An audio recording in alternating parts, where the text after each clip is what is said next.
I pledge allegiance to the flag of the United States of America and to the republic which stands one nation under God, indivisible, with liberty and justice for all. Father, we thank you for the opportunity to be here. We ask for you to give us clear minds and to understand things, and we just ask for your blessing as we think through things and make decisions on the public's behalf. Amen.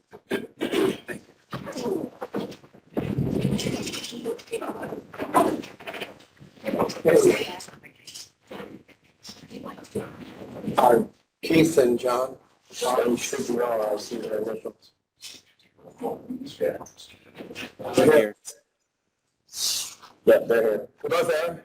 Yes, Here, this is John. I'm here. this is Keith. I'm here. Good to have you with us remotely. Where are you playing golf? Our boys are in a baseball tournament down in Pigeon Forge. Oh. Tennessee's pretty this time of year. Yeah, it's pretty nice. We have approval of minutes from the June 14th meeting. Any questions, additions, corrections? Motion to approve. Motion to approve. Well, second. Second. You got it, Kathy. All those in favor? Aye. Opposed?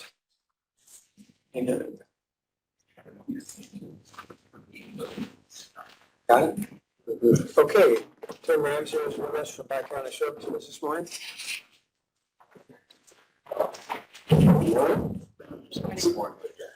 I'm here for our funding request and financial updates. So, Daniel?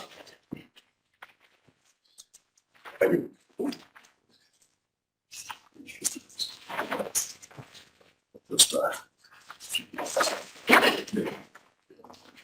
Just same as what I did to commissioners. Do you want to see that? Sure, thank you. Do you need a, this is for.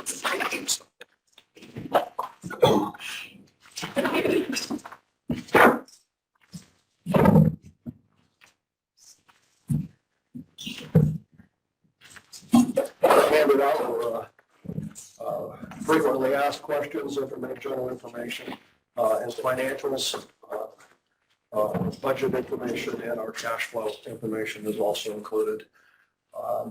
Last year, we had received an increase. It was the first increase that we'd had in a couple decades.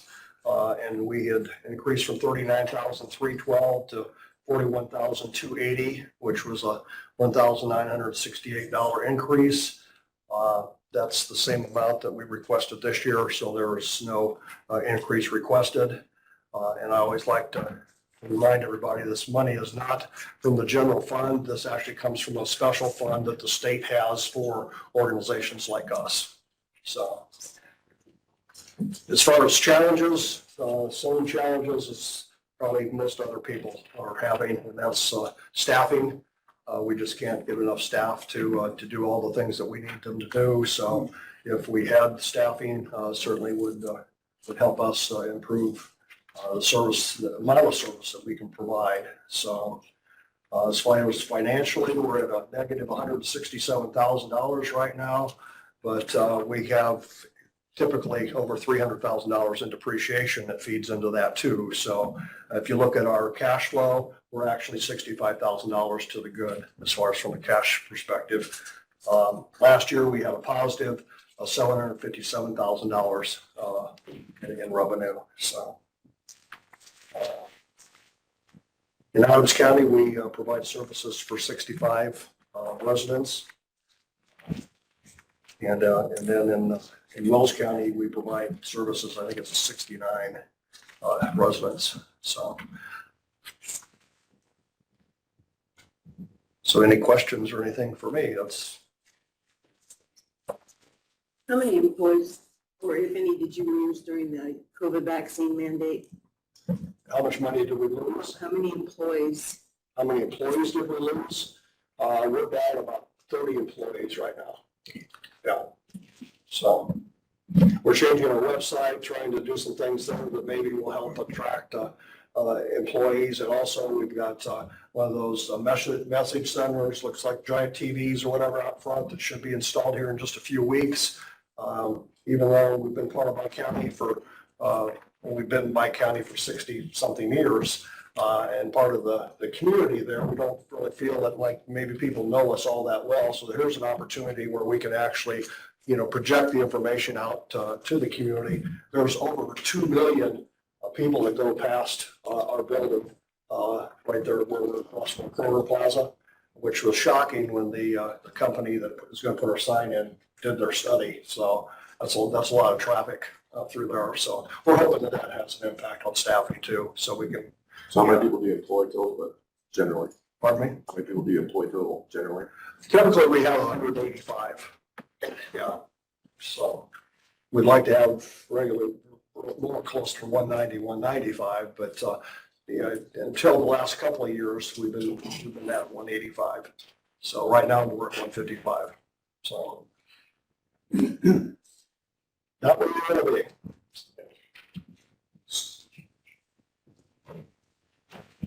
Has your patient population grown too, Tim?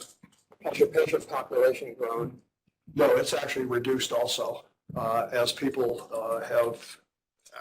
we have people that were aging out and stuff now. So as they pass, because of the reduced staffing that we can't actually provide services for new people to come in. So yeah, so there's part of the issue right there too. So, yeah.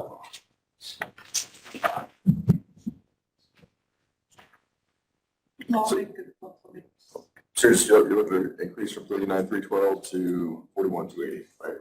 Right. Yeah, the commissioners already approved it, so. I make a motion to approve Lyon County's request for $41,280. I'll second. Just for clarification, are we approving this, or is this just for information, or what do we actually need to do? You're approving this information. Okay. So do we need to take action on it then, Julie? You have to approve, but you have to approve the county to fund them in that amount. That's what we've done every year. If you're asking for that, if they're asking for that amount, yeah. And we give, so this is in our budget, we're saying?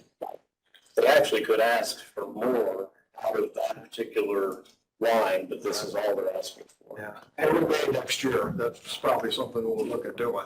But again, it doesn't come out of the general fund to run the county. Yeah, it's not general fund, it's,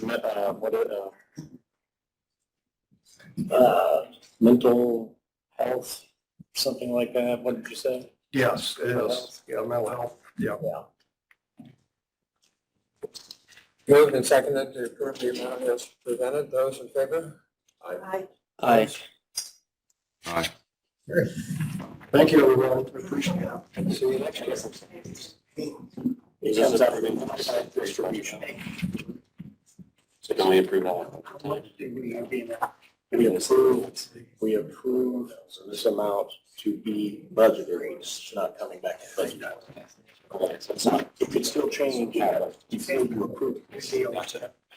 Like we could say, they might, whatever, then it's just the first round. You have to approve the first round to get, Okay. President Bickle is here this morning to represent economic development. And on a personal note, I want to share with you the thought that he brings energy, vision, and team building to his office that I've appreciated at being a member of the council. So welcome, Copeland. Thank you, Dennis. I appreciate that. I'm just handing out a document here. This was emailed to you ahead of time, but I went ahead and printed off some copies. Would you like a copy? Okay. Could we get them? Yeah.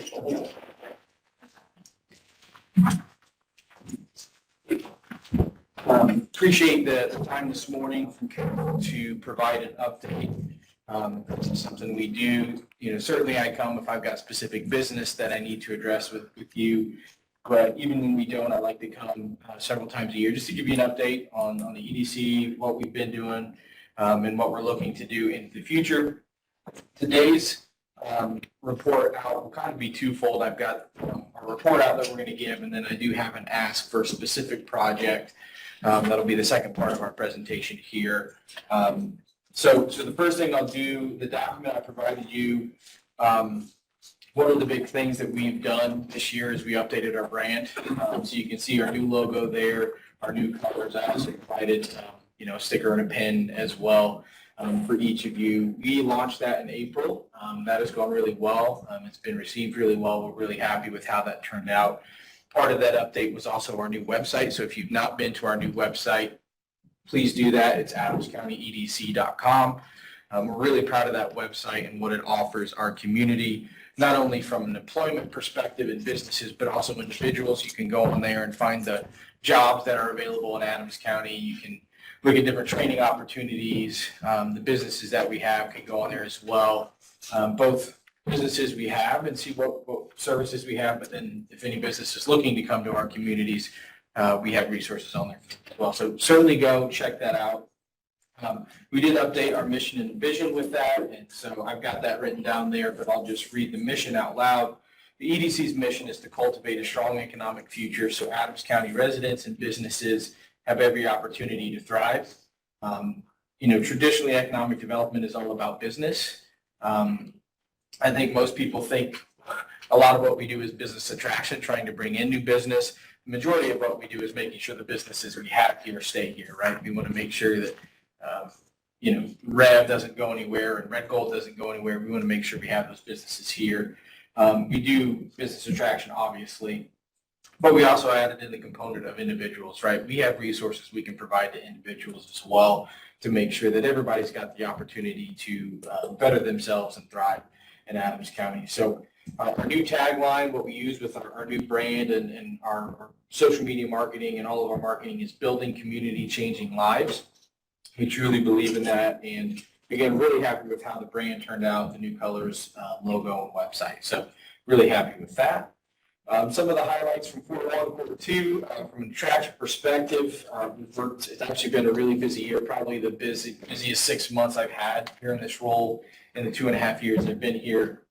A lot of what we have in Adams County has been in high demand, as you know, throughout COVID, the RV, the boating, the leisure businesses did really well throughout COVID, and I think that has stemmed into a busy year this year. From an attraction perspective, landing Lance Camper, which is a new camper business. So the projects we've worked on so far this year, we've worked on 3 projects, or we've won 3 projects. Those are new projects, 260 new jobs and about $4.6 million worth of new investment. There have been a couple other that we have worked on that are still in process that we believe will probably go through. That'll jump that number to about $30 million worth of investment in Adams County here in the first 7 months of 2022, and probably double that number of new jobs that we have listed there at 260. That's a great thing, but it's also a scary thing for existing businesses, right? We all know the workforce issues that we face. And so we have to obviously take that into consideration. I will say the projects that we have worked on so far this year are projects that have come to us organically. They've gotten on our website. They see we have a site. They're not necessarily projects that we've gone out and actively tried to bring people in, because we understand we don't want to hurt our existing workforce or existing businesses in the workforce that they need. So business retention and expansion wise, workforce is obviously the big issue, trying to find people to fill the jobs that we have. Our labor force participation has dropped about 400 people from pre-COVID. So that means there are 400 people out there that aren't filing for unemployment that we can't get to, right? We don't know why they're not in the workforce or what may have caused that. Early retirees is probably one of those from COVID, people who decided to go away. Dual family incomes probably went down to single income. Kids were in and out of school, so they made some adjustments. So there are factors there, but it's hard to gather from those people what the issues were. So working with our existing businesses to try to do whatever we can, job fairs, training opportunities, some of the initiatives that we're working on now are what are the barriers to get those people back to the workforce? Early learning, childcare is a huge issue. Sometimes it's cheaper for a parent to stay home and then pay for childcare. So we're really looking into that. Housing, which I'll talk about, that's the second issue I want to talk about, is another big factor. If we don't have people here, we need to bring people to us. And if we're going to do that, we need houses for them to live in, right? So those are all factors. So business retention and expansion has gone really well. Our businesses are doing well. My next report will probably be different as we look at the economy and where it's headed and how that affects our existing businesses. So my next report may be a little bit different there. Sites and building wise, that's something that we really need to take a look at moving into the future. We really don't have any inventory to offer up to businesses. The city of Bern, the town of Geneva, Monroe, they don't have any building site, anything to offer up for business attraction. What we have, and I did provide you the second page of the document, is our marketing sheet. That's just my very general sheet that I send out if people are interested. That outlines what we have available, and what we have available are really 4 parcels in the Decatur Industrial Park out by Walmart. That's all we have to offer up.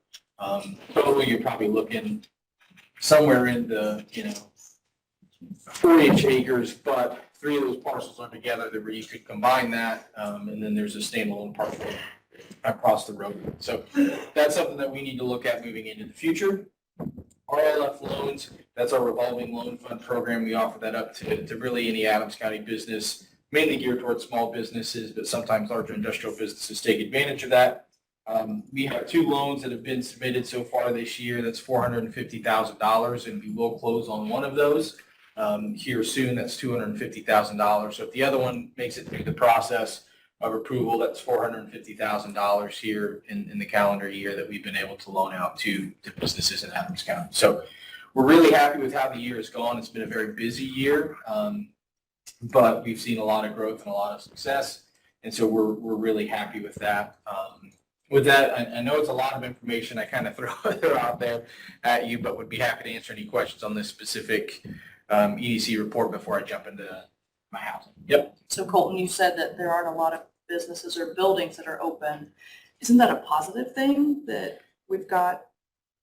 It is, because everything's full, right? I mean, even, one of the buildings that we had for quite a while that was available was the old Geneva manufacturing building. It's now purchased.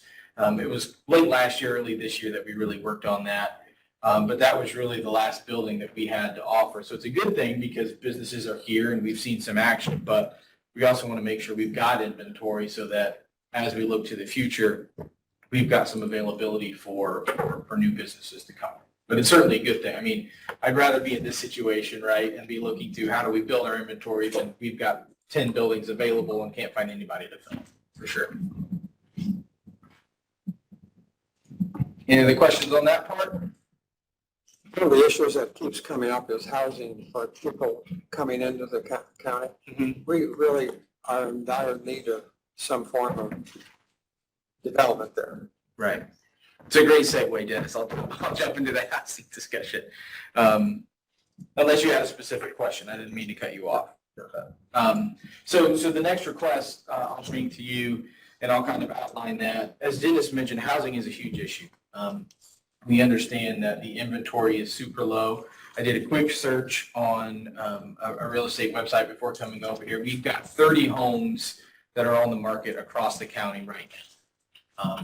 That is woefully short of what we could handle. And so one of the things that we need to really do as we look at workforce issues and what's going on there, the EDC decided to put together a housing subcommittee to really look at this and try to understand what does that mean for us. I want to caution, we're not just looking at it from we need to build brand new homes. What else can we do, right? Can we develop owner rehab programs?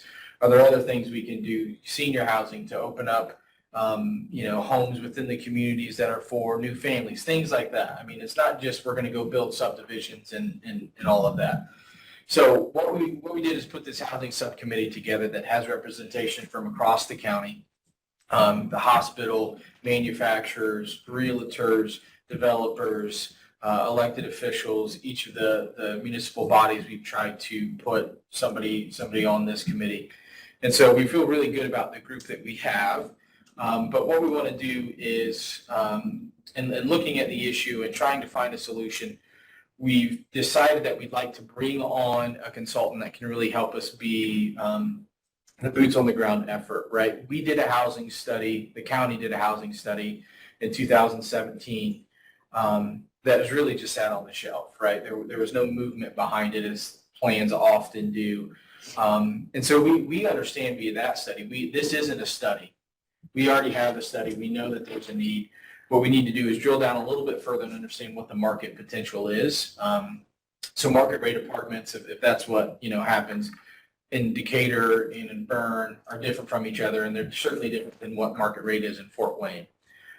So we understand there's a need, but what we want to do is bring a consultant on that would essentially be an employee of the EDC for 2 years that would really be the boots on the ground and make this housing happen. And we're talking development, if that's what we need, developing those different programs, developing different funding mechanisms and funding sources. So they're going to be the ones actually doing this work, and we're going to see actual results. We're not doing another study that's just going to sit on the shelf. This is going to be the actual action behind what the study from 2017 says. And so to do that, the EDC, we have put money into this. We put $40,000 of our own money into this consultant fee. And then we've also engaged with the First Bank of Bern, Three Rivers Credit Union, and Farmers and Merchants Bank, who have all committed funds to this as well. So between those three entities and the EDC, we're at $70,000 of the funding that we need of a $130,000 contract over that 2-year period. So what I've done, because municipalities are obviously going to benefit from this, we want to make sure that we're hitting every municipality. I already know of a project in Bern that could Geneva that could capitalize on this. I had some conversations last week with a potential project in Bern. We know there are projects here in Decatur. So we know there are projects out there that if we had some resources that they could take advantage of that and really develop some units. So what I've done is I've gone to each of the municipalities. You're my second to last stop. I do have to go to Monroe on Thursday and request some funds from each of your bodies to participate in this. The way I've done that is I took that remaining amount after the EDC's funds and the bank's funds that have contributed, and I broke that down via population similar to CDIP. I used the CDIP percentages that you each get, and I broke that down. And so what we would do, and I've been to the city of Decatur, the city of Bern, and the town of Geneva, and all have bought in and committed funds to this project. Again, I have to go to Monroe, but those three entities have all said, yeah, we know this is a need, we're in, let's do this, as well as the banks. They understand the need as well. And so from Adams County perspective, what we'd be looking to do is $19,349.89 per year over the next 2 years. So each year it'd be slightly under $20,000 that we would ask the county to contribute to this on a 2-year term to really get this housing initiative up and running. The idea after the 2 years is that we have this well-oiled machine that can just kind of keep on running and wouldn't need as much of that daily attention that this consultant would provide. So that would be my request of you. And really what that's going to, again, get us as a consultant who's going to come in and really help us do a variety of things. So the first thing we're going to do is we're going to formalize the steering committee, which we've already done, authorize a down payment assistance program. So anybody would be able to take part in this. If you're a first-time homeowner, if you're buying your third home, you could use this program for down payment assistance. We're going to develop some different catalyst projects, some catalyst sites. Again, I mentioned we already know of a few. And then we're going to do some media strategy as well so that the community knows what we're trying to accomplish. We're going to then look to understand the market. What is market rate for the city of Decatur? What is market rate for the town of Geneva? Those are important things that we need to know. And that will really flesh out what those catalyst projects may look like. And then we've got certainly engagement with the stakeholders. That's what I'm doing now, and going to the banks and going to businesses and getting their buy-in. We're going to have that housing strategy in place, and then we're going to make it happen. We're going to get developers in here. We're going to get different programs in here that can help us, and we're going to see the fruit of this effort. So that's what that's going to look like from a project perspective, and certainly I'm condensing that down. I'm happy to have further conversations and kind of get into the weeds of how that works. But that's what we're looking at from that 2-year strategy. Again, our request from the county, as we have requested funds from each of the municipalities so far except Monroe is $19,349.89 per year over the next 2 years. Happy to answer. Again, I know I've run through a lot of information, but happy to answer any questions. What's the timeline for, I mean, I know obviously we try to clear up some housing as far as, like as you mentioned, seniors potentially moving to senior living and stuff like that. I'm assuming there would be some construction involved as well. So what's the timeline is to actually get building structures and. Yeah, I would say throughout the rest of this year, we'll probably be understanding the market. You know, is it senior housing? Maybe senior housing is the only thing we need based on what we find. And then, so we've got to build that. So I would say it's probably going to be 2023 before any construction would happen. We've got to understand kind of where we're at first. But a lot of that too depends on, you know, there are a lot of unknowns within that as far as getting the labor, right? We understand the labor shortage. A lot of construction crews are super busy getting the materials. So a lot of that maybe, you know, determine that. But I would envision, you know, construction hopefully beginning 2023. And as you mentioned in the first half of your report, the next report could look a lot different. Could look a lot different from an economic standpoint. And so are there any thoughts on like how do we take that into consideration? Yeah, I think, so what we would probably do there, Fred, is the initial kind of understanding of the market, that's all going to be part of that consideration, understanding where is the economy going. If we say we're doing this now, truthfully, you know, this is 2-3 years short of when we should have been doing this. Sure. So what does next year look like, right? How's the economy going to affect home buying? You know, inflation is rising. You see the rates already going up to get into homes. So we understand that's a factor. So we will definitely consider that in building market. And I think that's where we have to understand maybe new construction isn't what we're able to do. Maybe that doesn't make any sense. Maybe it is senior housing and developing an owner rehab program with single families or you know, families can get in, new families can get in and fix up homes or do things like that. So it may not be new construction because the economy won't, people aren't buying homes, right? So that's all going to be a part of that consideration. We try to understand the market and what we're able to do. So basically, this is just looking for money to do this study right now, right? So it's not a study. This would be funding the consultants that we actually put the strategy in place and execute the strategy. The study from 2017, I had them take a look at that because we are 5 years out from it. And they said a lot of the action items are the same. The demographics may change, but the action items are the same. So we don't need a study. So we know what we have. We need the strategy to then implement and make it happen. So that's what this would be funding. And I believe if you all approve this, it then has to go to commissioners. Upon the commissioner's approval, they would decide where the money's coming from, whether it's commissioner's budget or whatever it may be. They would decide that if they approve it. So that's what we're Be approving before the commissioners in 3 hours or so.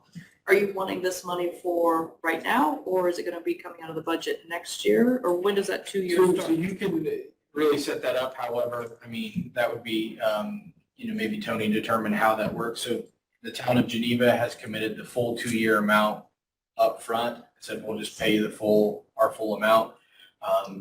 I've not worked out with the other municipalities whether they're going to pay again, you know, 2022, 23 year. But you can set that up however you want. If you do it for 23, 24, you could put it in the budget this year so that it's in there for 23 and 24.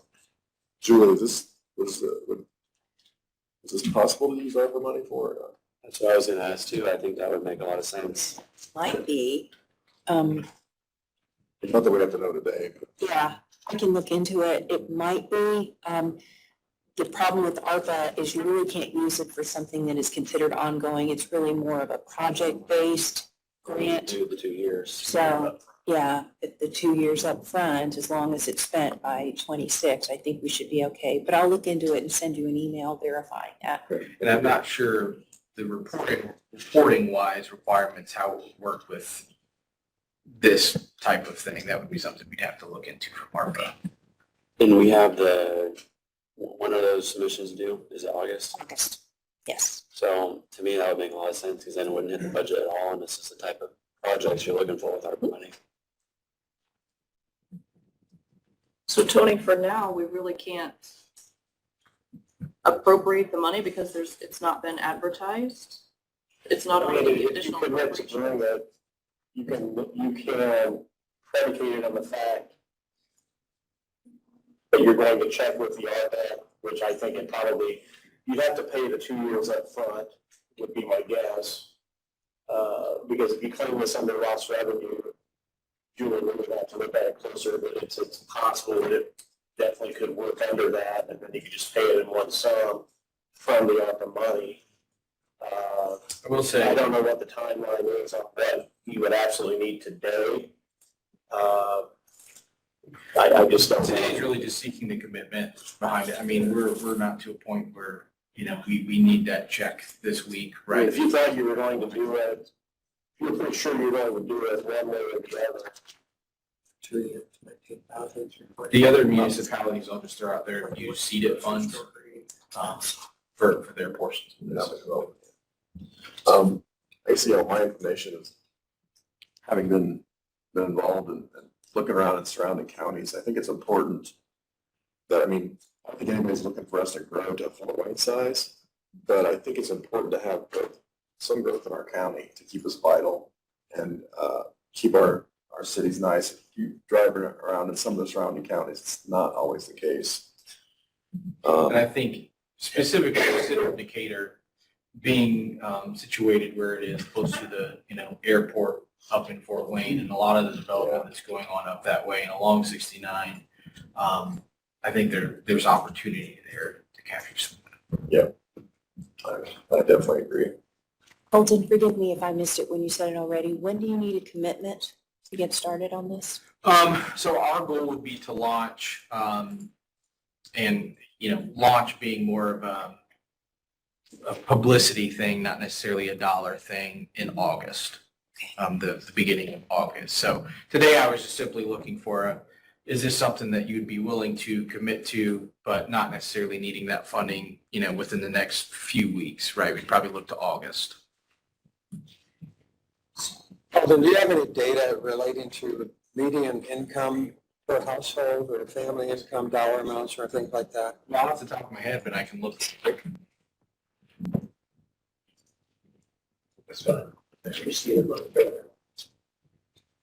I guess I kind of want to know where it's going to come from before you can say anything, because that matters. I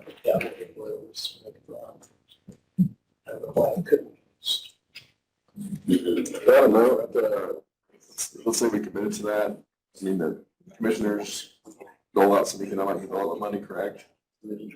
Is that possible? Let's say ARPA was not, Why think this today, Our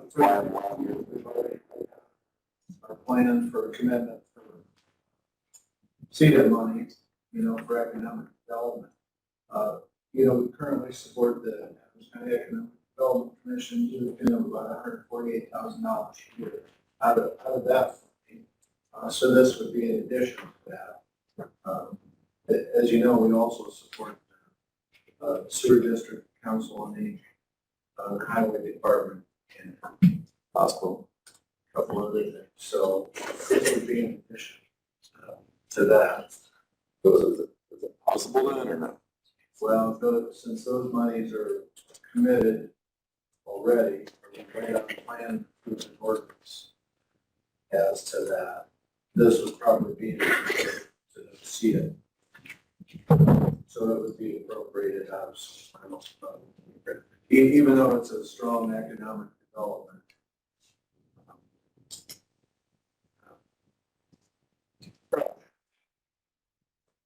So. I tend to agree with Fred. I feel like the best place for this would be out of the ARPA if it works. And, we have that process right now for anyone that wants to submit stuff, by August. So to me, if that works, which I think Julie's going to look into, that would make the most sense. So should we just table this until? I can get you all, if you didn't already get all I that did. information. Did, And we already had pretty much the requests he's making that Right. people are submitting, so, okay. Then it's the household, median household income. This is countywide is $58,602. $58,602 median household income. It's higher than I thought. Well, there's the per capita income as well, and that's 42,452. So a little different there. So, yeah, this seems very worthwhile to me.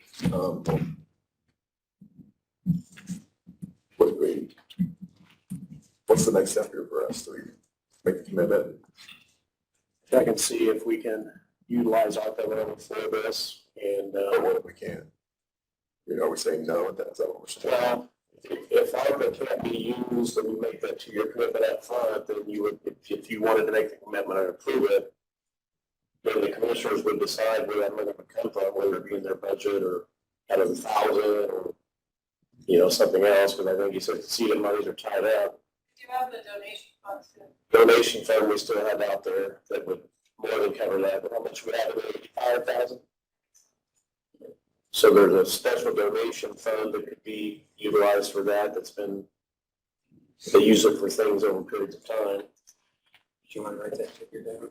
So no matter, so we wouldn't be able to use that for that if we can't get it out of ARPA. Yeah, you could table this if you want, or you could say that you approve it based on the contingency that we use ARPA, and if ARPA is not available, that we use it out of special donation. I mean, you could do it, something like that if you wanted to. If you wanted to show the commitment you're going to have, if you're going to have a commitment one way or another, with ARPA being the preference, then you could do that contingent on utilizing it that way, yes. Right, if you make a contingent commitment with those terms, we don't have to worry about the advertising issue. Because what you're doing, you're saying, I approve of the process, we're not agreeing to pay the money out of general or wherever, so we don't need the advertisement issue. So That's a that lot of would way be around to it start the process and advertising, knowing that the money's coming from somewhere. from somewhere, right?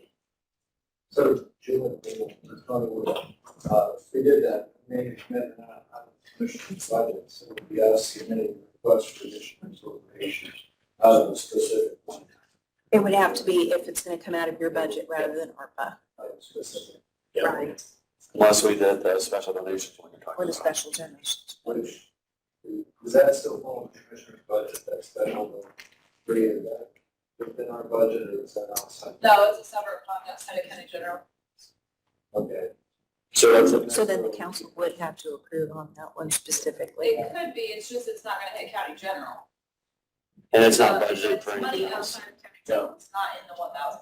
Right, but I mean, actually, the commissioner's asking for the additional appropriation. Yeah. Where's that money come from? And I don't even know if we'd have to do an additional, that just get paid out on appropriate. So if you would approve it to be paid out of that, we would just pay it out on So appropriate. it would still be. Just a little at a time. But You try to be cautious. Just, you won't have to do an additional, It's not a county general. So you just paid out of part. You're talking, if it comes from the donation, is that what you're saying? Well, I missed part of that. So if it comes from if the, it comes from the donation, then you don't have to do an additional. I don't believe.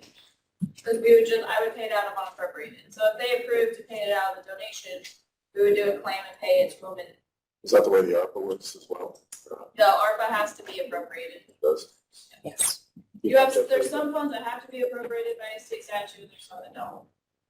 And if they don't, then you of course don't have to do additionals, it doesn't have to go to the state, you don't have to pay to advertise. Going forward, a couple of possibilities of funding that we know. I feel like everybody thinks this is worthwhile, is that? I think it sounds like a good project, just a matter of where it comes from, and either of those would work, so. John, Keith, any thoughts? They're playing baseball. I agree. I think it's a worthwhile project. Just listening to everything everybody said, and I agree with all of it. ARPA would be the best place if we could. So, So either ARPA, and if ARPA, if Gilroy finds it's not a sufficient use, then special donation would also not come out of general. So you could make those contingencies in the motion if you make a motion.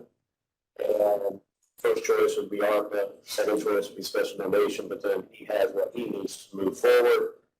And Do we even need that? I mean, we know what, it sounds like we know where it's I gonna would come say from. that this is more of a consensus as to whether or not the project should go forward with funding for it to be determined at a later date. Yeah, we have no contingency, just determining, Right. we know we're gonna use ARPA, if it's available, if not, we're gonna go to the donation, right? Right. We can just essentially pledge to, Yeah, make them, I guess, commit without committing, is that? Well, Yeah, without- just without source yet, but consensus to support the project with an unspecified amount, either to come from ARPA or a different. Yeah, I mean, that's all I would, yeah. I'll make a motion that we do pledge the money, the source, yet Okay. be determined. I'll second. We didn't want motion. Yeah, you don't need a motion for it. You're just doing a consensus. Well, yeah, Great. Thank you. Well, I was Appreciate gonna it. say too, if there's any other projects out there, I just wanna make sure you know about the rest of that ARPA money. And Right. we had said, anyone that has any ideas, put them forward, August, and then in September, we're gonna try and look at them all one time. So there's a whole bunch of money there. So this is the time if you have any ideas. We're looking into it, trying to determine, I mean, with ARPA comes a lot of those reporting requirements. So it's, fitting the different funds in the different boxes, but. Stan, you had a comment? One of the things that we had discussed was we had already had a study in 2017. We already had an action plan. So in meeting with this company, and the hope is that this company would take us beyond that, beyond the study. It would take the action plan and put it into motion through outside funding sources. The tough nut to crack here is it's not one of those projects you can just throw money at. And it's going to take a cooperation between the cities, the county, and developers and builders. I mean, we're going to have to get a buy-in from everybody as far as available land, appropriate lands, and the needs, plus the builders that are willing to find a profit in implementing this. And so it's going to be a tough nut to crack. So I guess my hope with this company would be they find, like Colton talked about, outside sources that would help encourage that builder so they can make a profit and create such things as residential tips to help develop that project. So the hope would be is it wouldn't just be another study. The hope is that it would bring all these entities together to actually be able to hand the key to a new home to somebody or to remodel, recondition somebody, so that we can bring more people into the county, have more housing for workers. So, that's the high end of this plan, high hopes of this plan is to bring that together. And that's kind of been one of the interesting things about sitting on the housing subcommittee is, we've got bankers, we've got the hospital, we've got manufacturers, we've got realtors, that know the housing market. So, there's really nobody that knows Adams County better than Adams County does. But to bring in a consultant like this, hopefully that would be the ones to tie up the loose ends to put this to work actually in. it sounds like it's really more about not consoling, but it's helping me execute the plan. That's exactly. Yeah, like you said, we've got to study. It's essentially, it's essentially as if the EDC were just hiring an employee to work on housing. Yeah. Essentially, we need a more concerted effort that, with me and everything we've got going on, being a one-person team full-time, We just need someone else to be able to focus on that. And that's exactly what this is. Well, thank you all. Sorry, this is John. Go ahead, John. That kind of leads into the question I had earlier. If this gets funded, will the economic development be in charge of, I guess, seeking out investors or developers, or does it get advertised out to the public, or how would that get rolling? Yeah, so that would be the work of this consultant. And this consultant works across Northeast Indiana and even across the state in some regard. So they know a lot of those developers and investors. So we will lean on them and their contacts, but certainly the EDC will be, I guess, leading the charge on that. So we'll reach out to investors, developers across the region and the state, but also locally as well. And we have a few who participate in the housing subcommittee. Because obviously the best case scenario is we're investing in local businesses who are maybe building, these units or doing whatever we determine is the outcome. And so the EDC will lead the charge with the help of this consultant to identify those investors and developers and try to bring them to our community or get the ones who are here to participate. Okay, thank you. Any other additional comments, questions? Oh, I think this looks good. I like Thank the you. colors. I appreciate that. Thank you. We're proud of it. Thank you all. Appreciate it. Oh, thank you. Can I have a copy? Cool.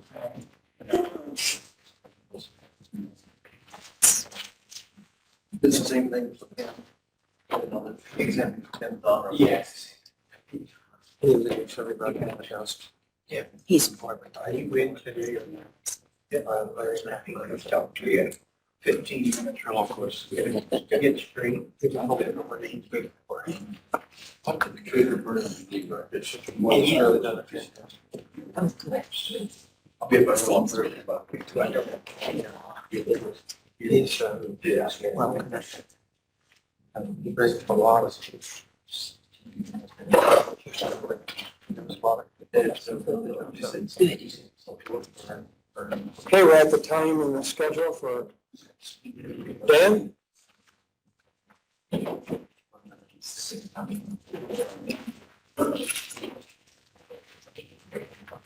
Morning. I emailed all of you this morning the 6-month commissary report required to by statute twice a year. It was emailed to you. I submitted a paper copy to Tony. You probably haven't had time to obviously see it yet, but basically it shows what expenses I paid for out of the commissary account for the first 6 months of the year. We can look it over in the next meeting. I can answer questions or anything like that, but that's just something that I'll give you twice a year. The other thing is, do you guys want to do my additional now? Yes. Okay. One correction on the additional appropriation request form and the explanation for request, that should be the north tower and not the south tower. And what this was, we had the heat wave, we had a storm earlier in the year that flipped the breaker in the air conditioning building. We started having alarms go off. I went out there, 10 o'clock at night or whatever, and it was about 140 degrees inside our hut. We're lucky we didn't fry all of our equipment. And each tower has about $250,000 worth of equipment in it. We got the temperature down, reset it. Like I said, we found out it was this, the fuse got flipped in because we didn't have a hard-wired AC unit. And then here, not too long ago, with the heat, this little air conditioner could not keep up with it. Bob put in a thermostat that we can view off of our cameras, and we lost the AC again, so we contacted multiple people. Cooper Electric is the only one that responded to a request. He gave us a quote for a new, if you guys are familiar with the Mitsubishi tube part, that's what it was to install. He had half the unit there, and he expected to have the other half unit within a day. Well, supply chain, we're hoping it gets delivered Thursday, but in the meantime, we went to Walmart and bought the largest window air conditioner they have, and it's been working. So that is a temporary solution. So hopefully within the next week, that will be replaced. The money's coming out of the 911 fund. but that's what that additional is for. We cannot let that equipment overheat. It costs way too much. Yeah, the north tower's out. It is the north tower. Because the south tower, when we put that in, it already has a split unit Mitsubishi doing it, so we have no issues down there. So we have one of those units in the south without the north? Correct. We put together the building in the south and we put the south tower in, and the north tower is put in. The tower company provided that building and whatever, and it seemed to be working until we got the real hot temperatures, and we've put more equipment into it now too. That causes more heat, so this will be able to satisfy the demand that we need. I apologize, my computer's not working now. What's the amount? $5,865. And that will come out of the 911 fund. How much? 13,000. I've got 13,750. No, there was a correction. That's an old form. That's another thing. Yes, because the estimate had 2 options on it, and that was the total. So we were going with $5,867. Well, wait a minute. Yeah, that's what you have. Yeah. $5,875 is what the request is made for. Sorry. I make a motion to approve.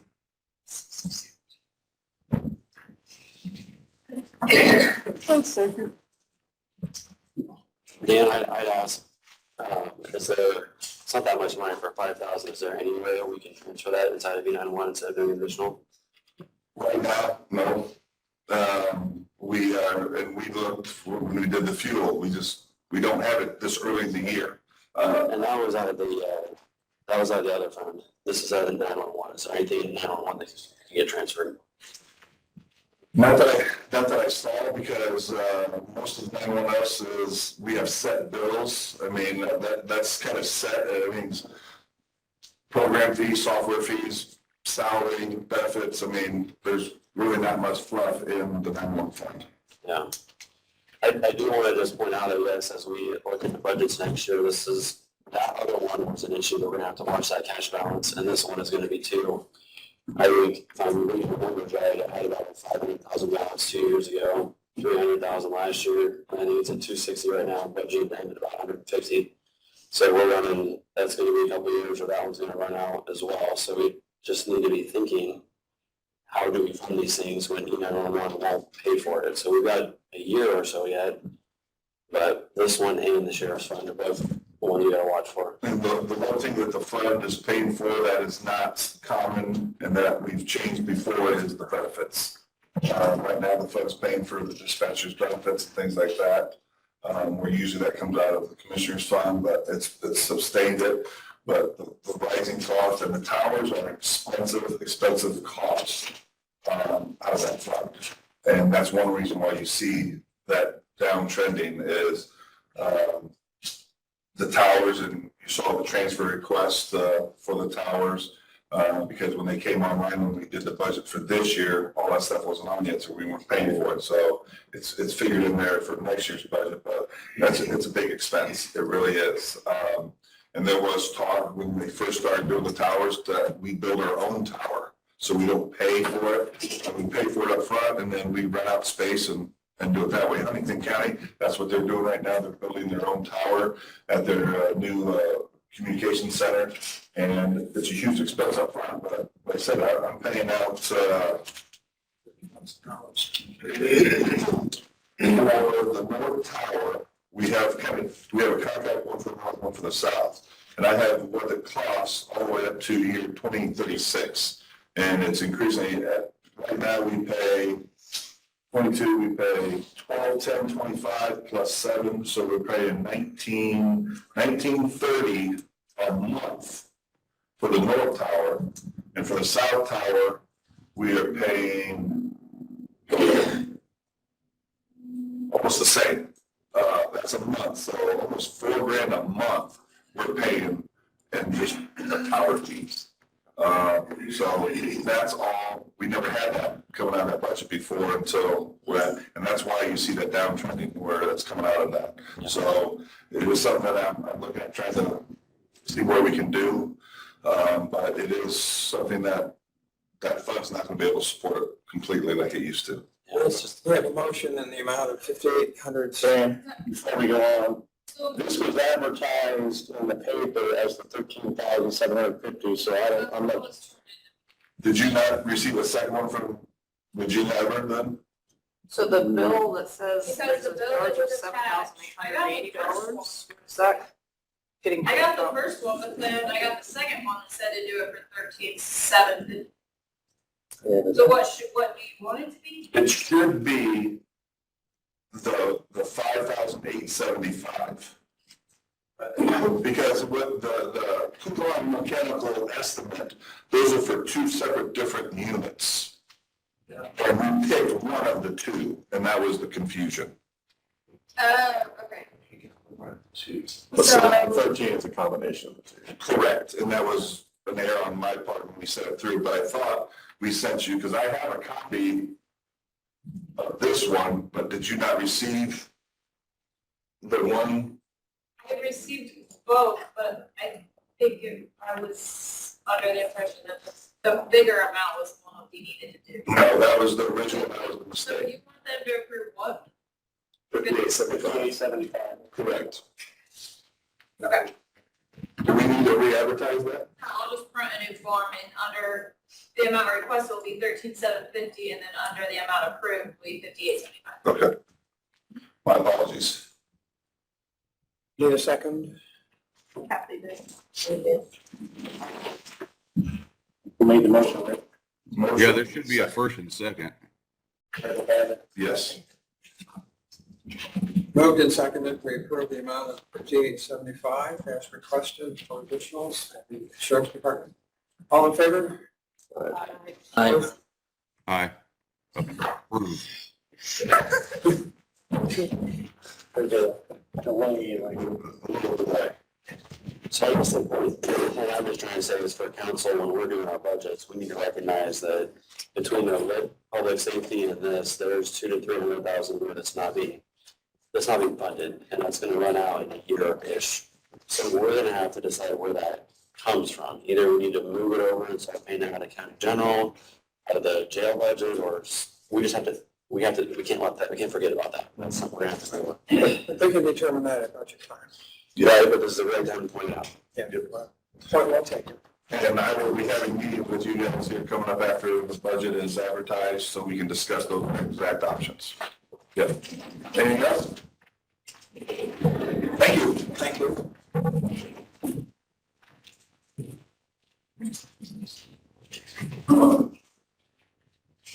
John, I think you're up now.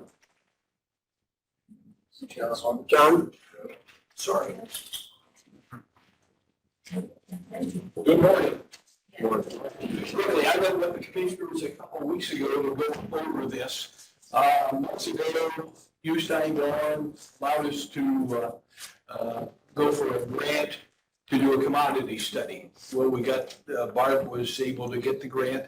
The commodity study is finished, and you all should have gotten a note over the last couple of weeks, an invitation for tonight at 5:30 at the jail.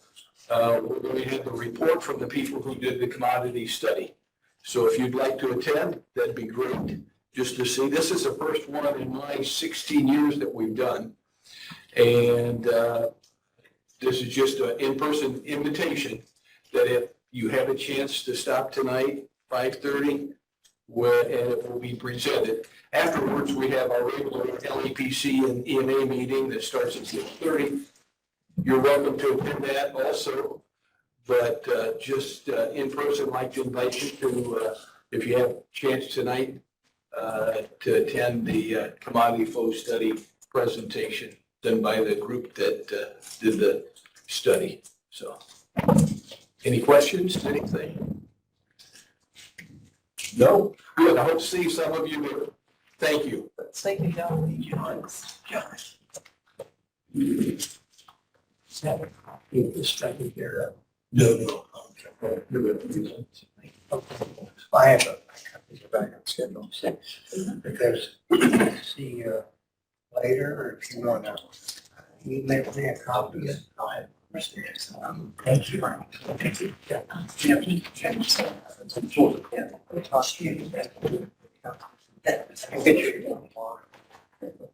That's that past tense that you remember after this material drugs you're talking about. In the budget.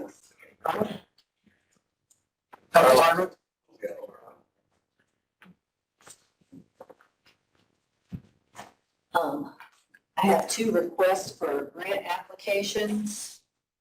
Thank you.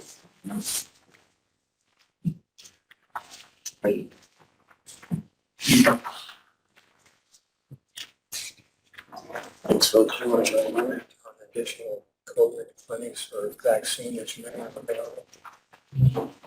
Not really. I'm not doing clinics. I have 2 grants that will be coming in pretty soon. The first one is the COVID-19 crisis COAG supplement workforce sustainment, which is $50,000 that will be passed through to Adams Memorial Hospital for them to continue free testing until 12/30/2022.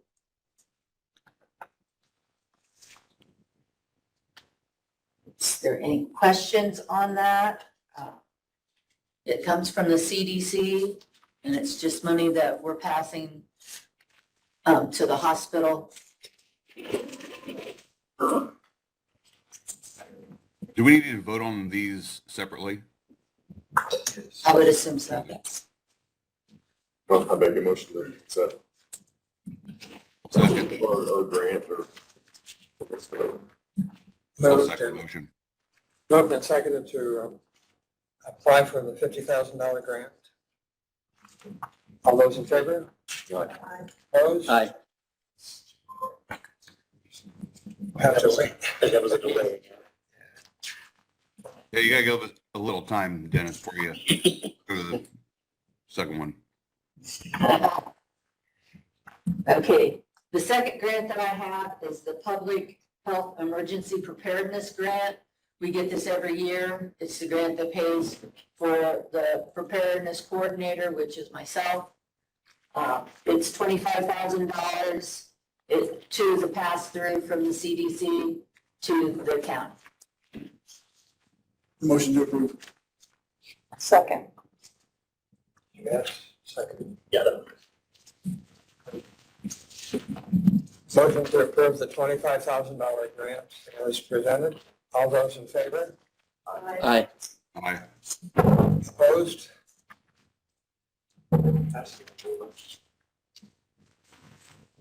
there's 2 of them assigned. Maybe there's another one. Then Carla, we'll need your signature too. Keep this one. Thank you, I appreciate it. Yeah, one more. Do you need There's 2 different ones. Thank you. For both grants. That's, the 2 grants, you have to sign 2 things.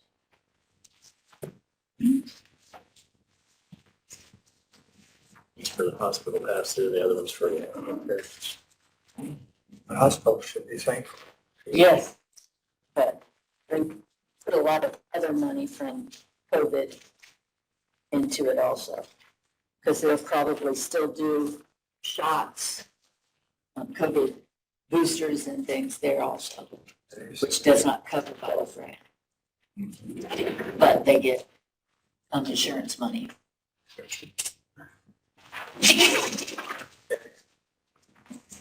That goes for, that I need to sign yours though.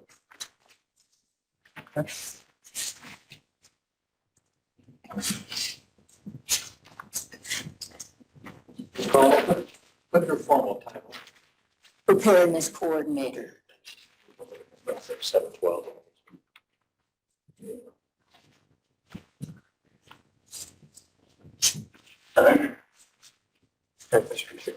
That's done.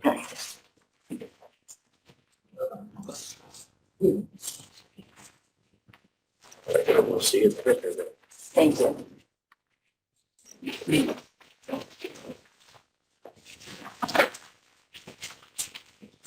Okay.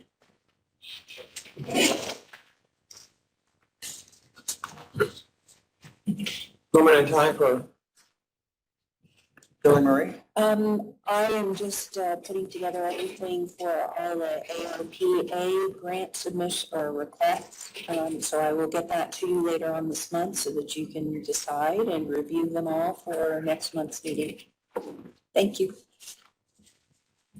How many have you had, Julie? How many have you had? I believe we've gotten 6 so far. 6. 2 of them have already been presented to the council and they have deferred any action on them right now.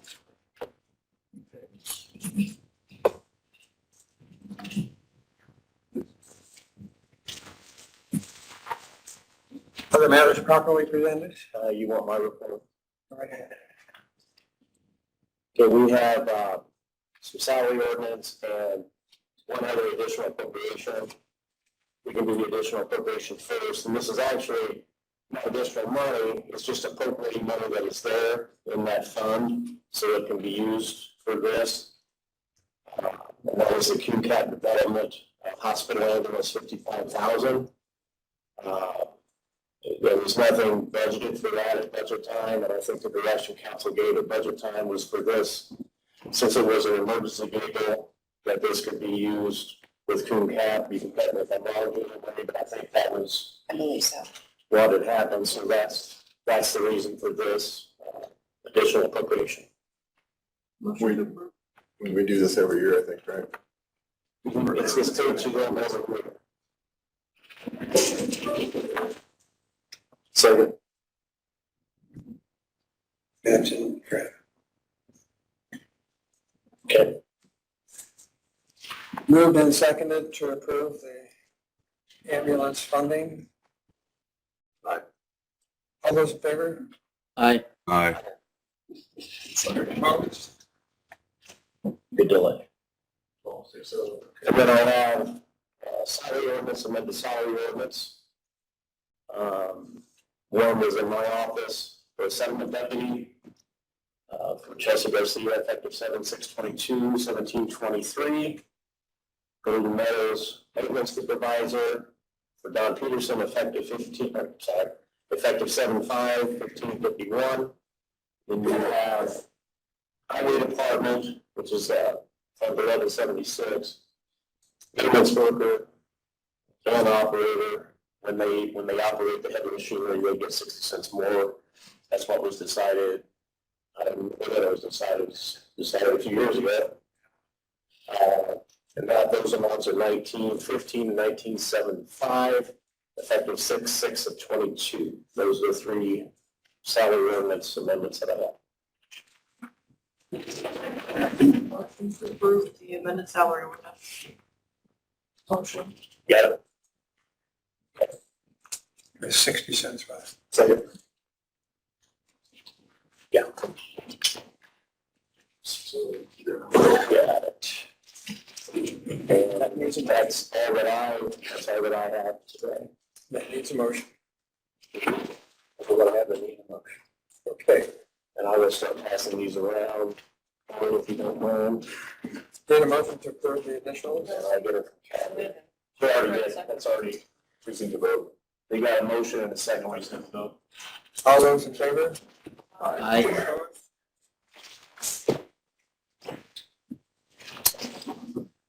Didn't hear that. Yeah. That made the motion, Fred.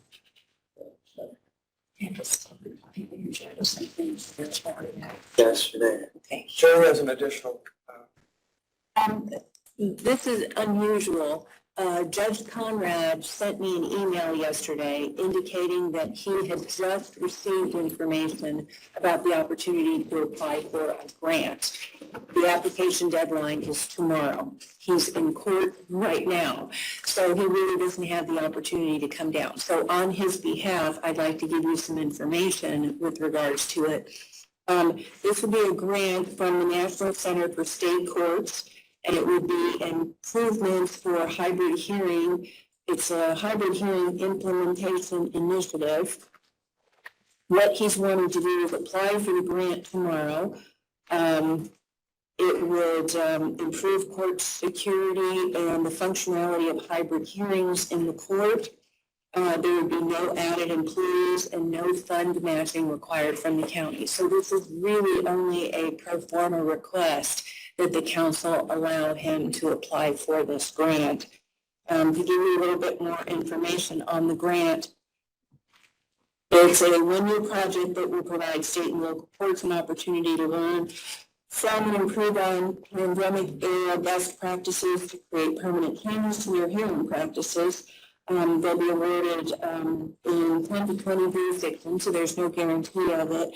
But basically, it'll support the cost of technological equipment and installation in a courtroom, integrating with the current systems, and it would provide technical assistance to support the preliminary operation of the system. I don't know how much it is that he's asking for, but what he's asking basically is just your blessing to be able to file that request tomorrow so that he can get it done on time. So I'm glad the commissioners are here too. That saves me the spiel for you all later on today. But on behalf of Judge Conrad of the Superior Court, he would like permission to apply for that grant tomorrow. And if he gets this, they would still have grant paperwork that he would bring in Correct. at some point, like Carla just did, so. Right. And he does not. You have permission to This is apply. just permission to apply. Dennis would have to sign off on that as president if you do agree to it. So I'm just making that presentation on behalf of the judge today. Motion to approve. Second. Moved and second to approve grant request. All those in favor? Aye. Aye. Opposed? Amen. Thank you, Dennis. Stan, one time I asked you if you had moments to share with us by way of commissioner involvement to us. I don't know that I have.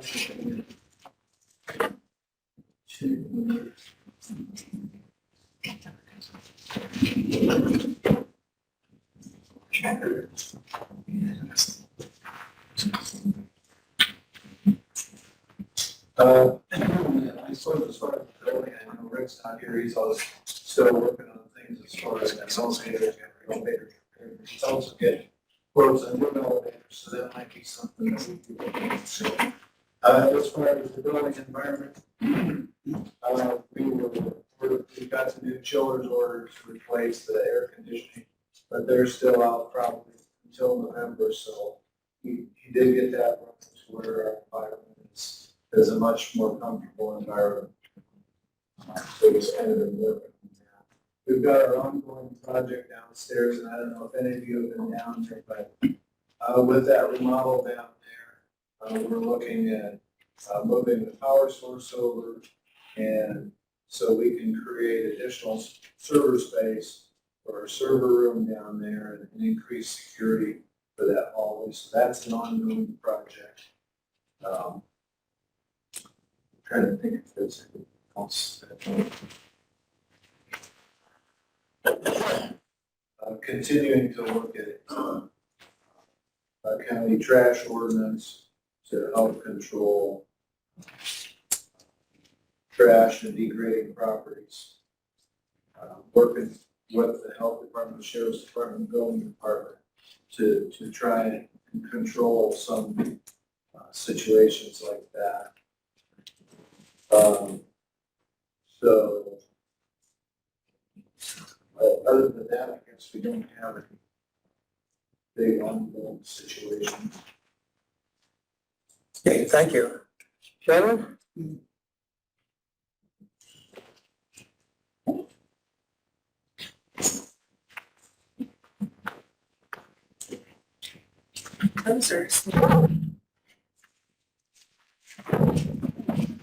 So one of the things that I've been talking to the commissioners about and kind of doing some research on myself over the last couple of weeks is obviously wages for 2023.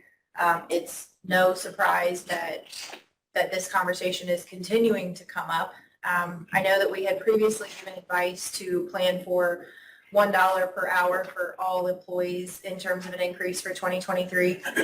But I'm here to ask you guys to consider a larger plan for 2023. We're seeing record turnover. I I mean, I've got new hires constantly coming in because people constantly leave. I can't keep people, I can't hire people, I can't get applicants. It's been a real struggle, and obviously inflation is at a 40-year high, which is affecting things as well. So I'm just here to ask you guys if you would be willing to consider giving us advice to plan for an increase in 2023, to advertise, excuse me, that's the word I'm looking for, to advertise a larger increase than $1 per hour in 2023. Keep in mind, you're just advertising high because you don't know what you're going to do. So whatever you think you could even possibly do, make sure that you give that direction so that we advertise high and we're able to fulfill what you decide to do. Right. We had a working session last night, and the council members that could be here were here, and all the commissioners and a few others. And based off all those conversations, I think we all came to an agreement that it'd be a good idea to advertise at 3, and know that gives us some flexibility. And so I would make a motion to advertise at $3, even though there's nothing saying, everybody needs to understand, nothing saying that that's what it's going to be, but we need to leave ourselves the flexibility of however that works out. 3 and 3%, I think, right? Yep. I'll second. Okay, I have some discussion on that. So you're saying $3 plus 3%? No, No. 3% is for elected officials and anyone who is not considered, who's not eligible, if you will, for $3. Okay, so $3, if my back of the napkin math is correct here, and last time when we did $1, we determined that raised the total payroll cost by about 8%. So if that's correct, then we'd be talking 24% increase in payroll costs. Does anybody disagree with that? If so, tell me what I'm missing. We're just talking about advertising only. But we all know from the last couple of years that the second you advertise, you can't get that cab back in the back. I understand that, but that does not mean that.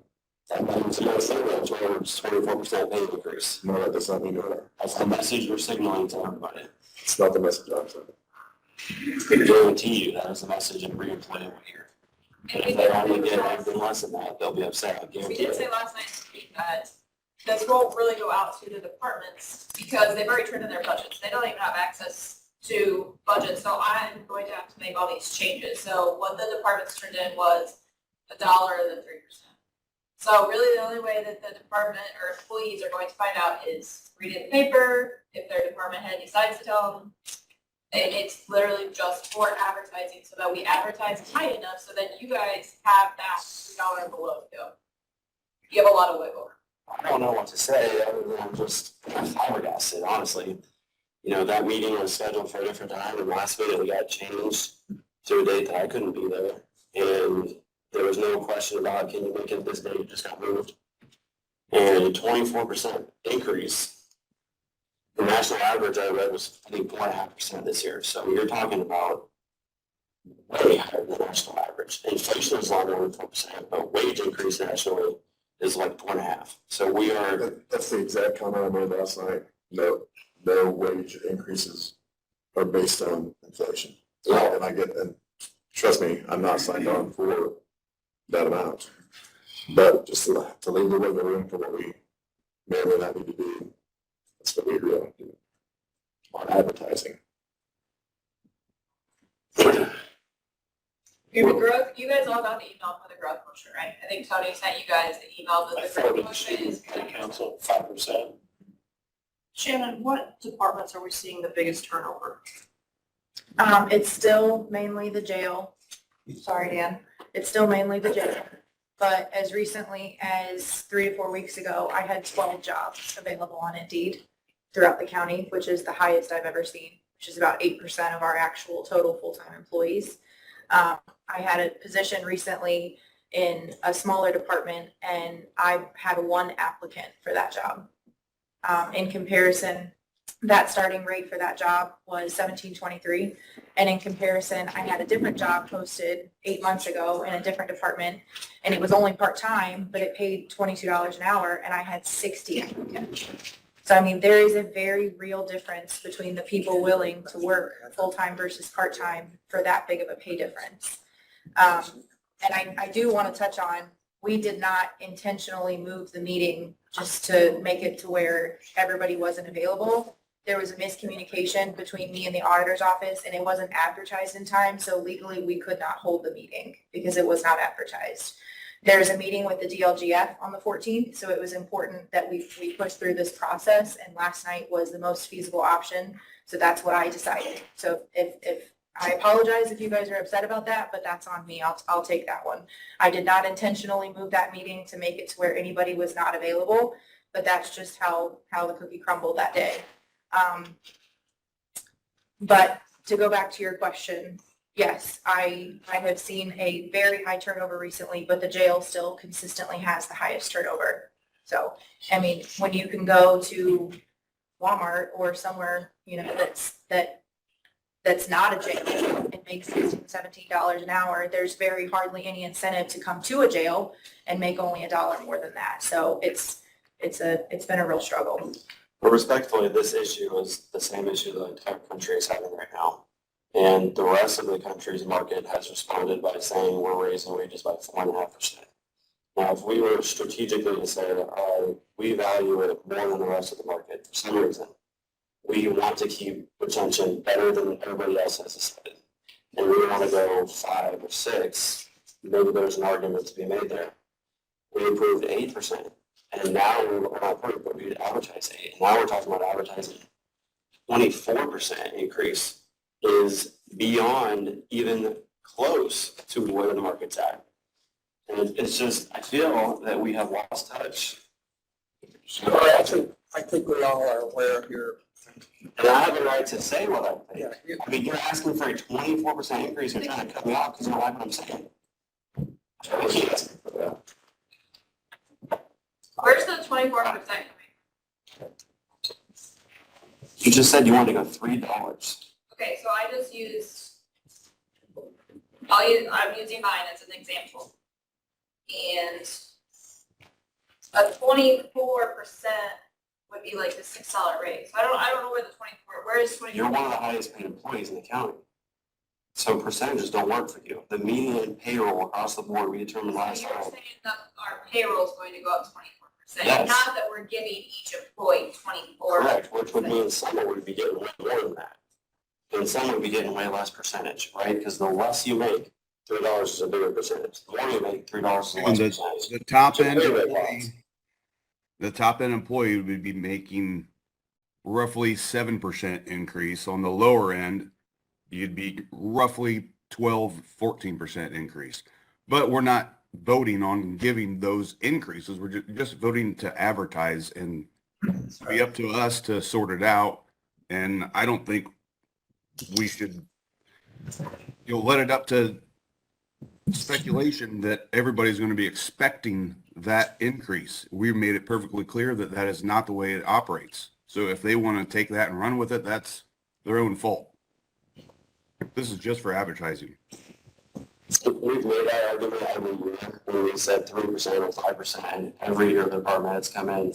We know that you guys are approved 5%, and we say, no, we didn't. We said we'd advertise that. Every year we have this debate.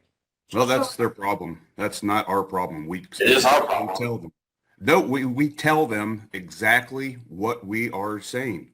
This is for advertising. We are not guaranteeing you anything. If that's their interpretation, that's their own problem. It's an expectation that we are going to have to confront. I'm willing to. That's fine.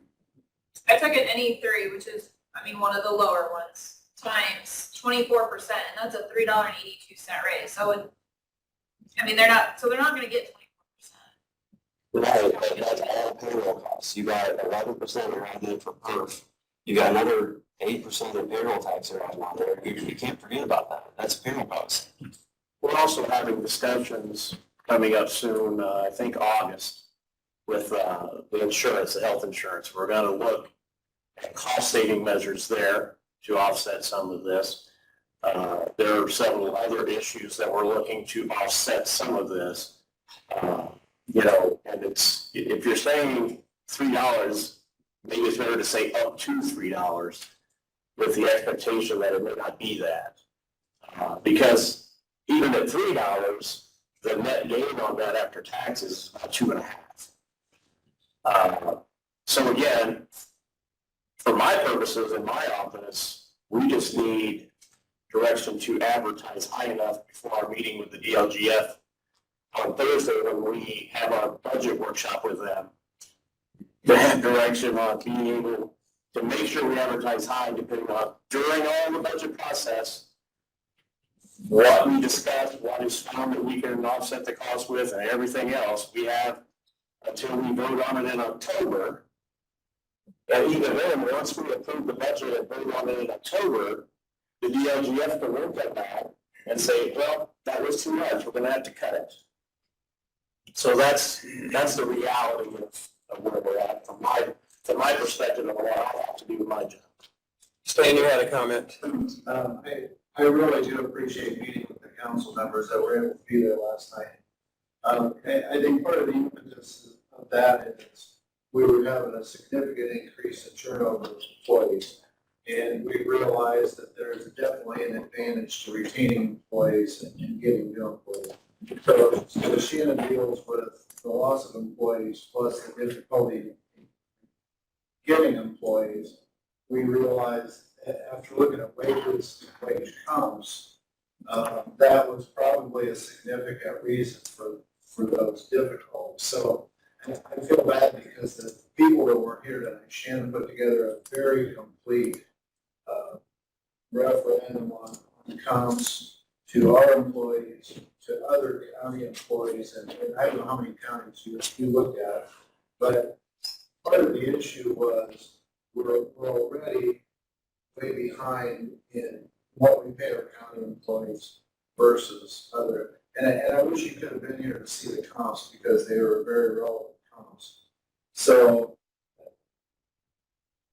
part of what we would do is not just explode our salary because of inflation. Part of what we would do is bring our salaries more in line with employees in Martin County on a very comparable jobs. So, and that's why I kind of feel bad because, you know, I guess just to say $3 an hour, 24%, it doesn't show the complete picture that Shannon was able to show last night. So it's just a very real problem. So from the commissioners end of it, that's where we're coming at it from. So that's why we appreciated the work session. And it was too bad that everybody wasn't able to be here because it was just a real good discussion. And I thought it presented a very real picture of where our wages are in the county versus where they might be. So what is the dollar amount that you'd be asking to increase the advertising amount to? It's not done. I honestly have not worked on the budgets because we were waiting for this because I'm gonna have to change everything. So I'll work on it today and tomorrow, and then like Tony said, we meet with the DLGF on Thursday. And as I said last night at the meeting all the information will go out to everybody what we advertise. One thing I just want to point out too, I said all this last night. We definitely can't give wages just solely based on inflation. We have to, because that does ebb and flow. So, but we want to have flexibility. So that's why that was brought up. Because I've certainly not signed off on anything yet as far as the number goes, including some of the numbers we were talking about last night. But we need to provide a number for advertising and get through that part of this process. In the meantime, we have a couple months that we really need to do some homework and find out what we need to propose. And also, raises are going to happen every year, so that gets covered in the natural course of things. But depending on what this is, we also need to find at least part of it to recover. And that's something else we need to look at. And something else that we discussed last night. So, again, this is for advertising, and that's it. I wouldn't say anybody's guaranteed of anything right now. We need a motion to approve the request as presented. Thank you. We already have a motion in a second. Seconded. Kathy? All those in favor of the motion? Aye. Opposed? Who said nay? And just to be clear, we did not just vote to increase payroll, correct? Correct. Just for advertising. Advertising only, thank you. We'll put that out in the paper too. Stuff.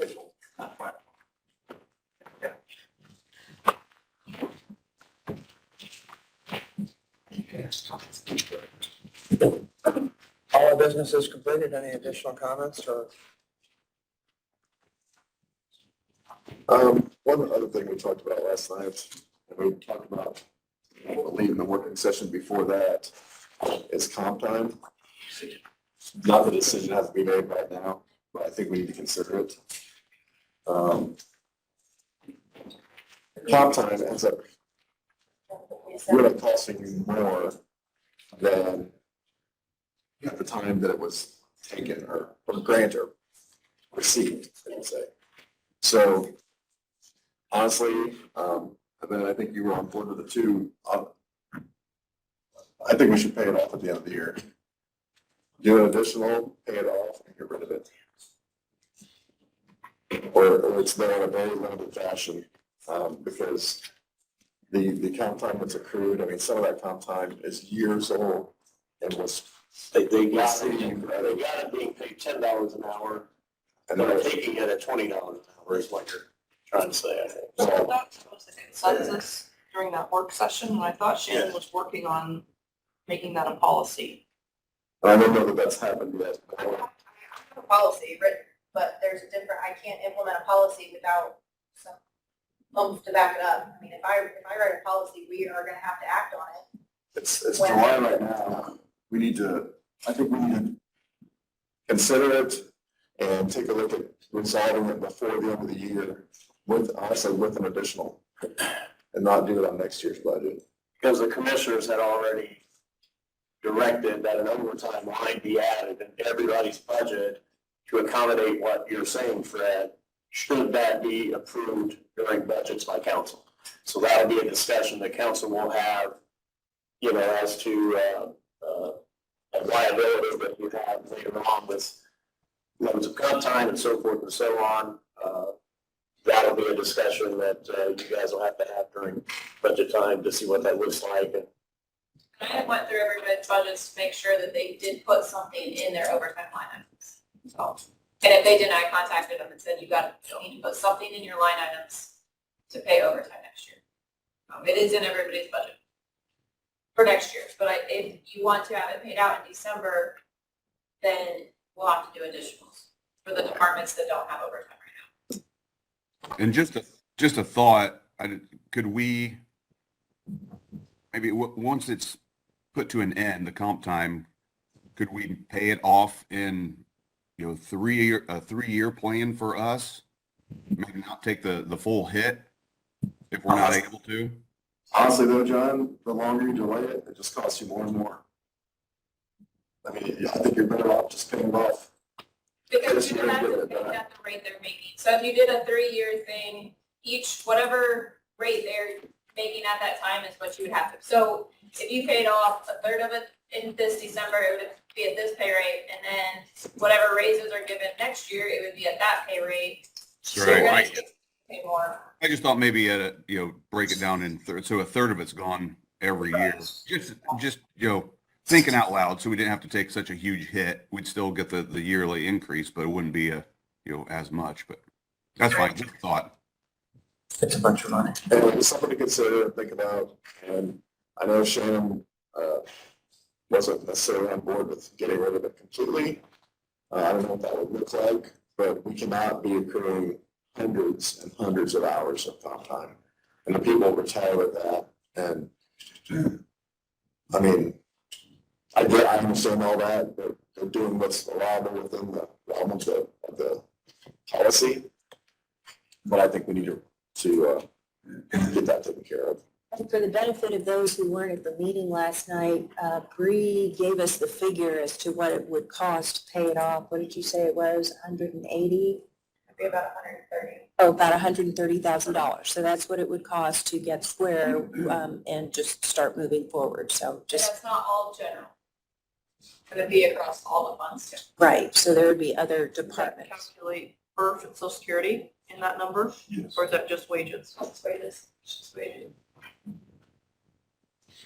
But I mean, it's up to the employees one way or another. And you got employees right now that are leaving, that are using their PTO and getting paid out their comp, so you're paying it one way. You're gonna pay it either now or you're gonna pay it down the road. It's either you pay it at a lower rate now or you wait till they get raises down the road and pay at a higher rate. I agree with the theory of paying it off this year just to get it off the books. I agree with that. I think that's a good idea. But like I said last night, I do not agree with getting rid of comp time altogether and switching to a purely overtime system. Comp time exists for a reason. I think we should use it to our benefit. And I think that we need to create a multifaceted solution to our comp time problem, which we talked about at length in that meeting in April. And I have written a policy that reflects all of that discussion that we have. But again, if we approve a policy, we have to be ready to act on it. And I don't believe that at this point we're ready to act on it. So Yeah, we need the details of that policy then. Okay. I mean, honestly, if you could send it to everybody so they could take a look at it and, you know, be prepared with questions or change requests, remarks, whatever. But we need to get that problem resolved, I think. I agree. With no further business, I'll need a move to adjourn. Motion to adjourn. Okay. Thank you all.